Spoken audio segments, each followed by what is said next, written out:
എലിയെ കൊല്ലാൻ ഇല്ലം ചുട്ടു എന്ന് പറഞ്ഞ പോലൊരു പണിയാണ്. ആൻറ്റിപ്പാറെല്ലാം കഴിച്ച് വരയെ കൊന്ന് വരവലയത്തൂടെ പോകുന്നത് കാണാം. കുട്ടി പകുതിയാകും. അതിനു പകരം ആ കുട്ടി പപ്പായയും പേരയ്ക്കയും പഴങ്ങളും പച്ചക്കറികളും നിരന്തരം കുറച്ച് ദിവസം കഴിച്ചാൽ എല്ലാ കൃമികളും പോയി ആ കുട്ടി നേരെയാകും. പോഷകങ്ങൾ ശരീരത്തിന് യോജിച്ച രീതിയിൽ കൈകാര്യം ചെയ്യാവുന്ന രീതിയിൽ, ആവശ്യമുള്ള രീതിയിൽ, ആവശ്യത്തിൽ കൂടുതലുണ്ടെങ്കിൽ വേണ്ട എന്ന് പറയുന്ന രീതിയിലുള്ള ഒരു വിവേകക്രമത്തിലൂടെയാണ് ആഹാരത്തിലൂടെ മുന്നോട്ട് പോകുന്നതെങ്കിൽ ശരീരത്തിനറിയാൻ ചോദിക്കാൻ, ശരീരത്തിനറിയാൻ ഉപയോഗിക്കാൻ, ശരീരത്തിനറിയാൻ വേണ്ട എന്ന് പറയാൻ, ശരീരത്തിനറിയാൻ തള്ളിക്കളയാൻ. അപ്പോൾ ശരീരത്തിൻ്റെ ഈ ഒരു ആത്മബോധത്തെ, ആന്തരികമായ വിവേകത്തെ തിരിച്ചറിഞ്ഞുകൊണ്ടാണ് നമ്മൾ ഈ ഭക്ഷണ ക്രമീകരണത്തിലെല്ലാം മുന്നോട്ട് പോകേണ്ടത്. അപ്പോൾ എത്ര സമയമാണ് നമ്മൾ പ്ലാൻ ചെയ്യുന്നത്, ഏത് തരത്തിലാണ് നമ്മൾ ഉപവാസം പ്ലാൻ ചെയ്യുന്നത്, ഏത് ആവശ്യത്തിനാണ് എന്നുള്ളതെല്ലാം വെച്ച് നമുക്കതിൽ സമയം അങ്ങോട്ടും ഇങ്ങോട്ടും ഒക്കെ മാറ്റാം. ഇപ്പോൾ ആൻറ്റി ഏജിങ്, ഉപവാസത്തിൻ്റെ ഒരു മെച്ചം ആൻറ്റി ഏജിങ്, പ്രായം കുറയ്ക്കാൻ. നിങ്ങളുടെ അടുത്തൊക്കെ പ്രായം കുറവ് തോന്നുന്ന ആളുകൾ തീർച്ചയായും മിതാഹാരികളായിരിക്കും. അവർ അല്പാഹാരികളും അതിലുണ്ടാകും. അവർ പല രോഗങ്ങൾ കാരണം കൂടുതൽ കഴിച്ചാൽ ശരിയാവില്ല, അങ്ങനെ അങ്ങനെ അങ്ങനെ അവർ അതിലേക്ക് വന്നവരായിരിക്കും. പക്ഷേ അമിതാഹാരികളെക്കാളും അല്പാഹാരികളാണ് കൂടുതൽ ആയുസ്സോടെ ജീവിക്കുന്നത്. ആരോഗ്യത്തോടെ കൂടുതൽ ആയുസ്സോടെ ജീവിക്കുന്നത് അല്പാഹാരികളാണ്. അപ്പോൾ അല്പാഹാരവും അപകടമാണ്, മിതാഹാരത്തിലേക്ക് വരണം. അതേപോലെ നമ്മുടെ മെറ്റബോളിക് ഹെൽത്ത് ഇപ്പം ഞാൻ വിശദീകരിച്ചു. Metabolic health, mental health, weight management. ശരീരത്തിന് താങ്ങാൻ കഴിയുന്ന ഒരു കപ്പാസിറ്റി ഉണ്ട്, ലോഡിങ് കപ്പാസിറ്റി ഉണ്ട്. ഒരു കാലിന് 50 കിലോ മുകളിൽ വയ്ക്കാം, 100 കിലോ മുകളിൽ വയ്ക്കാം. ഇപ്പോൾ 150 കിലോ വരെ വെയിറ്റ് കാലിന് കൊടുക്കുന്ന ആളിലൊക്കെ നമുക്ക് വരാറുണ്ട്. ഒരു കാലിന്, ഒരു മനുഷ്യൻ്റെ കാലിന് ലോഡിങ് കപ്പാസിറ്റി എത്രയാവാം, എത്ര വേണം? ആരും ഇതിനെക്കുറിച്ച് ആലോചിക്കുന്നില്ല. മുട്ട് തേഞ്ഞതിന് ആടിൻ്റെ മുട്ട് മാറ്റി വെക്കാൻ പറ്റുമോ എന്നൊക്കെ നോക്കി ആൾ നടക്കുന്നുണ്ട്. ഈ മുട്ട് തേഞ്ഞതിൻ്റെ പിന്നിൽ എന്ത് കാരണമെന്നാലും അന്വേഷിക്കുന്നില്ല. പ്രധാന കാരണം മരുന്നുകളാണ്. പല മരുന്നുകളും ഈ മുട്ട് തേയ്മാനം അരക്കെട്ട് തേയ്മാനം, എല്ല് തേയ്മാനം ഉണ്ടാക്കുന്ന മരുന്നുകളാണ്. അത് ഗ്യാസ് ട്രബിൾ മരുന്ന്, കൊളസ്ട്രോൾ മരുന്ന്, BP മരുന്ന്, പ്രമേഹ മരുന്ന്, ഇങ്ങനെയുള്ള മരുന്നുകളാണ് എല്ലിൻ്റെ തേയ്മാനത്തിന് ഏറ്റവും പ്രധാനപ്പെട്ട കാരണം എന്നുള്ളത് നിങ്ങൾ മറക്കരുത്. അതോടൊപ്പം കൊടുക്കുന്ന ലോഡ്, നിങ്ങൾ നടക്കുമ്പോഴും ഓടുമ്പോഴും കാലുകൾക്ക്, ജോയിൻസിന്, കാൽമുട്ടിന് കൊടുക്കുന്ന ലോഡ് എത്രയാണ്? അപ്പം ആ ലോഡിൻ്റെ കാര്യത്തിൽ ആരാണ് തീരുമാനം എടുക്കേണ്ടത്? ഇന്നിപ്പോൾ തീരുമാനം എടുക്കുന്നത് ഡോക്ടറാണ്. ഒരു തീരുമാനമില്ലാതെ ലോഡ് കൂട്ടിക്കൊടുക്കുന്നത് നമ്മളുമാണ്. പണ്ടത്തെ തീറ്റയൊന്നും അല്ലല്ലോ ഇപ്പോഴത്തെ തീറ്റ. 50 കൊല്ലങ്ങൾക്ക് മുമ്പ് കാലത്ത് ബ്രേക്ക്ഫാസ്റ്റ് എന്ന് പറഞ്ഞാൽ അല്പം കഞ്ഞി, ഉള്ളി, മോരിട്ട്, അല്ലെങ്കിൽ ചെറുപയറിൻ്റെ തോരൻ, അല്ലെങ്കിൽ ഒരു ചമ്മന്തി, അതുമല്ലെങ്കിൽ ഒരു മുളക്, അല്ലെങ്കിൽ ഒന്നുമില്ല, കഞ്ഞി മാത്രം, ചിലപ്പോൾ കഞ്ഞിയും ഇല്ല. 50-60 കൊല്ലങ്ങൾക്ക് മുമ്പ് ഇതായിരുന്നു നമ്മുടെ നാട്ടിലെ ഒരു ക്രമം. ഉച്ചയ്ക്ക് ചോറും ഒരു കറിയും, വൈകിട്ട് കഞ്ഞി ഉണ്ടെങ്കിൽ ഉണ്ട്, ഇല്ലെങ്കിൽ രാവിലെ ഞാൻ പറഞ്ഞ പോലുള്ള അല്പം കഞ്ഞി. അത്താഴം അരവയറ് എന്നത് നിർബന്ധമായിരുന്നു. ഇപ്പോൾ ഇതെല്ലാം പണ്ടുകാലത്തെ ഓണാഘോഷത്തെക്കാൾ വലിയ തീറ്റയാണ് ഈ 3 നേരവും. അതിനിടയിൽ വേറൊരു 3 നേരവും കൂടെ വന്ന് കയറി. ഇതെപ്പോഴാണ് മലയാളിയുടെ ജീവിതത്തിലേക്ക് 3 നേരത്തെ തീറ്റയും ഫുൾ സ്റ്റൊമക്കിലായത്? അതിനിടയിലും 3 നേരം കൂടെ വന്ന് കയറിയത് എപ്പോഴാണെന്നുള്ളതാണ്. മലയാളി എപ്പോൾ ഗൾഫിലേക്ക് പോയി, മലയാളിയുടെ കീശയിൽ കാശ് വീഴാൻ തുടങ്ങിയോ, അപ്പോൾ തുടങ്ങി മലയാളി 6 നേരത്തെ തീറ്റയിലേക്ക് വന്നു. 6 നേരം 7 നേരത്തിലേക്കും 8 നേരത്തിലേക്കും പോയാൽ അത്ര കൂടെ ആരോഗ്യം കിട്ടുമെന്നുള്ളൊരു തോന്നലിലേക്ക് മലയാളി വന്നു. മലയാളിയുടെ ആഹാരത്തിൽ 3 നേരവും കോഴി അവതരിച്ചു, കോഴി പ്രത്യക്ഷപ്പെട്ടു. മുട്ടയും പാലും ഇറച്ചിയും മീനും കൊണ്ടുള്ള ഒരു ആർമാദിക്കലാണ് ഇന്ന് മലയാളിയുടെ തീറ്റ. ഇതെല്ലാം കഴിച്ചിട്ട് എന്താ ഡോക്ടറെ എനിക്ക് ആരോഗ്യമില്ലാത്തത്, 2 മുട്ട കൂടെ കൂടുതൽ കഴിച്ചോ, ഇങ്ങനെ പറയുന്ന കുറേ ഡോക്ടർമാരും നമുക്ക് കിട്ടി. അപ്പം നമ്മുടെ ഉള്ളിൽ അവക്കൂടെ ഒരു പരിഭ്രാന്തി ഉണ്ടാക്കിയിരിക്കുകയാണ്. ആഹാരം ഇറച്ചിയും മുട്ടയൊക്കെ കഴിച്ചാലേ പ്രോട്ടീൻ കിട്ടുകയുള്ളൂ. ഈ ഇടയ്ക്ക് കോട്ടയത്ത് ഒരു ഓങ്കോളജിസ്റ്റ് ഉണ്ട്, കാര്യത്തിനുന്ന ഒരു ആശുപത്രിയിലെ ഓങ്കോളജിസ്റ്റാണ്. അയാൾ ഞാനിങ്ങനെ പ്രഭാഷണം നടത്തിയപ്പോൾ ഈ ആനയ്ക്ക് പ്രോട്ടീൻ കിട്ടണം എവിടെ നിന്നാണ്, ആന മുട്ട തിന്നിട്ടാണോ എന്ന് ചോദിച്ചിരുന്നു. ഓരോ ജീവിക്കും അതാത് ജീവിയുടെ ശാരീരികമായ പ്രത്യേകതകളൊക്കെ അനുസരിച്ചുള്ള ഭക്ഷണക്രമമാണ് എന്നതും പറഞ്ഞിരുന്നു. അതങ്ങ് പറയാതെ ആനയ്ക്ക് പ്രോട്ടീൻ കിട്ടുന്നത് ആന മുട്ട തിന്നിട്ടാണോ എന്ന് ഇയാൾ ചോദിച്ചു എന്നു പറഞ്ഞിട്ട് ആനയുടെ ദഹനത്തിന് അനേക കോടി ബാക്ടീരിയകൾ ഉള്ളത് കൊണ്ട് ആ ബാക്ടീരിയകളുടെ ജഡം, അതിൻ്റെ ശവം, പിന്നെ ആ ബാക്ടീരിയകൾ ഉണ്ടാക്കുന്നതൊക്കെ കൂടി അങ്ങനെയൊക്കെ കിട്ടുമെന്നൊക്കെ പറഞ്ഞ് ഭയങ്കരമായിട്ട് അങ്ങ് വെച്ചിട്ട് മനുഷ്യൻ അങ്ങനെയൊന്നുമല്ല, ഈ പ്രകൃതിക്കാരൻ അറിഞ്ഞുകൂടാ, ഉളുപ്പില്ലാണ്ട് അങ്ങനെ പറയണമെന്നൊക്കെ പറഞ്ഞ് ഭയങ്കര മോശമായിട്ടൊക്കെ കക്ഷി ഇങ്ങനെ പറയുകയാണ്. ഈ ഇറച്ചിയും മുട്ടയും പാലും ഒക്കെ കഴിക്കുന്ന ആളുകളാണ് ആശുപത്രിക്കാരുടെ റിസോഴ്സ്, അവരുടെ ലാഭം. നമ്മൾ പറയുന്ന പോലെ ആഹാരമൊക്കെ കഴിച്ചാൽ മനുഷ്യന് ലേശം ഉണങ്ങിയ, അതാണ് ഇവർ ഭയങ്കരമായിട്ട് പറയണത്. പക്ഷേ എല്ലാ പ്രകൃതിക്കാരും എന്നെപ്പോലെ ഉണങ്ങി കൊഞ്ചു പോലെയൊന്നുമല്ല ഇരിക്കണമെന്നുള്ളത് വേറൊരു കാര്യമാണ്. അത് ഓരോരുത്തരുടെയും ശരീരത്തിൻ്റെ പ്രകൃതിയിൽ ശരീരമാണ് ലോഡിങ് എത്ര ആവാം എന്ന് തീരുമാനിക്കുന്നത്. ഏതായാലും നമ്മുടെ വെയ്റ്റ് മാനേജ്മെൻറ്റ്, മെറ്റബോളിക് ഹെൽത്ത്, അതേപോലെ ബ്രെയിനിൻ്റെ ക്ലാരിറ്റി, തലച്ചോറിൻ്റെ ക്ലാരിറ്റി, നമ്മൾ പറയില്ലേ ബ്രെയിൻ ഫോഗ്, വേണ്ടത്ര ഓർക്കാൻ പറ്റണില്ല, ഒരു ക്ലാരിറ്റി ഇല്ല. ഉപവാസം അത്ഭുതകരമായ മാറ്റമാണ് ബ്രെയിൻ പവറിൽ നൽകുന്നത്. ബ്രെയിൻ പവറിൽ ബ്രെയിൻ ഡിറൈവ്ഡ് ന്യൂറോട്രോഫിക് ഫാക്ടർ എന്നൊരു പ്രോട്ടീൻ ഉണ്ട്. ബ്രെയിൻ ഡിറൈവ്ഡ് ന്യൂറോട്രോഫിക് ഫാക്ടർ, അതിനെ BDNF എന്ന് പറയും. ഈ പ്രോട്ടീനാണ് വാസ്തവത്തിൽ നമ്മുടെ തലച്ചോറിന് ചൈതന്യം കൊടുക്കുന്നത്, ഓർമ്മയുടെ കാര്യത്തിലായാലും വൈബ്രൻസ് ഒക്കെ കൊടുക്കുന്നത്. ഇത് ശരിയാക്കാനായിട്ട് ഉപവാസം വളരെയേറെ സഹായിക്കുന്നുണ്ട്. ഇപ്പോൾ തലച്ചോറിൻ്റെ എനർജിയിൽ, കാര്യങ്ങളെ കേന്ദ്രീകരിക്കാനുള്ള കഴിവിൽ, വയറ് നിറച്ച് നിന്ന് നിങ്ങൾക്കൊരു ജോലി ചെയ്യാനാണോ കൂടുതൽ സുഖം, വയറ് കാലി കിടക്കുമ്പോഴാണോ? വയറ് കാലി കിടക്കുമ്പോഴാണ്.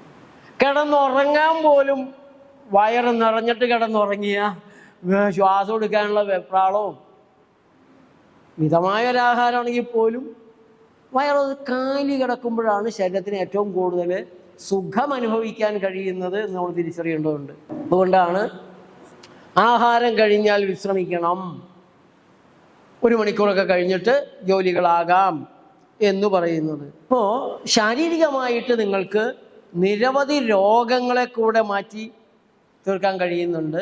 കാരണം സെൽഫ് ഈറ്റിംഗ്, ഓട്ടോഫാജി എന്ന് പറയുന്ന വേണ്ടാത്തതിനെയൊക്കെ തിന്നു തീർക്കുന്ന, കോശങ്ങളെ ശുദ്ധീകരിക്കുന്ന അടിസ്ഥാനപരമായൊരു ധർമ്മം, ഒരു മരുന്നിനും ചെയ്യാൻ കഴിയാത്തൊരു ധർമ്മമാണ് ഉപവാസം നമുക്ക് സമ്മാനിക്കുന്നത്. അതേപോലെ തന്നെ രോഗങ്ങളുടെ അടിസ്ഥാന കാരണങ്ങളിൽ ഒന്ന് ഇൻഫ്ലമേഷനാണ്, നീർക്കെട്ടാണ്, നീരുവീഴ്ചയാണ്. പ്രായം ചെല്ലുമ്പോൾ അത് വളരെ കൂടാനും സാധ്യതയുണ്ട്. ദീർഘദൂര യാത്ര ചെയ്യുമ്പോൾ ദേഹമാസകലം നീര് വന്നു, കാലിൽ പ്രത്യേകിച്ച് നീര് കെട്ടി. ഈ ഇൻഫ്ലമേഷനെ മാറ്റാനായിട്ട് ഉപവാസം പോലെ ഫലപ്രദമായി വേറൊരു കാര്യമില്ല. അതേപോലെ ഇൻസുലിൻ റെസിസ്റ്റൻസ് മിക്കവാറും ശരീരത്തിലുണ്ടാകുന്ന നിരവധി രോഗങ്ങളുടെ അടിസ്ഥാന കാരണമാണ് ഇൻസുലിൻ റെസിസ്റ്റൻസ്. ഉപവാസം എടുക്കുമ്പോൾ ഇൻസുലിൻ റെസിസ്റ്റൻസ് തീരെ കുറയും, ഇൻസുലിൻ തന്നെ കുറയും. അപ്പോൾ വിവേകപൂർവം ഇടവിട്ട് ഉപവാസം എടുക്കുന്നതിലൂടെ ഇൻഫ്ലമേഷനെ നമുക്ക് ഇല്ലാതെയാക്കാൻ സാധിക്കും, ഇൻസുലിൻ റെസിസ്റ്റൻസും മാറ്റിയെടുക്കാൻ സാധിക്കുന്നുണ്ട്. ഏറ്റവും പ്രധാനമായിട്ടുള്ളത് നമ്മുടെ വയറിനൊരാശ്വാസം. വയറിൻ്റെ ആഹാര ദുരിതം എന്നുള്ളത് ചെറിയ ദുരിതമൊന്നുമല്ല. ചെറുപ്പത്തിലൊക്കെ എൻ്റെ ഒരു സുഖം, അല്ലെങ്കിൽ നമ്മോട് പറഞ്ഞിട്ടുള്ളതും, വയറ് നിറഞ്ഞു കഴിഞ്ഞാൽ ഒരു സുഖമുണ്ട്. വയറ് നിറച്ച് തിന്നടി, വയറ് നിറഞ്ഞോടാന്ന് ചോദിച്ചിട്ടാണ് എണീപ്പിക്കുക. വയറ് നിറഞ്ഞ് ഇനി ഒട്ടും തിന്നാൻ പറ്റില്ല എന്ന് പറഞ്ഞാൽ ആ ഒരു സുഖം ഉണ്ടല്ലോ, അത് നല്ലൊരു സുഖമായിട്ടാണ് ഇപ്പോഴല്ലേ മനസ്സിലാവുന്നത്. ഓ, അത് ദുരിതമായിരുന്നു.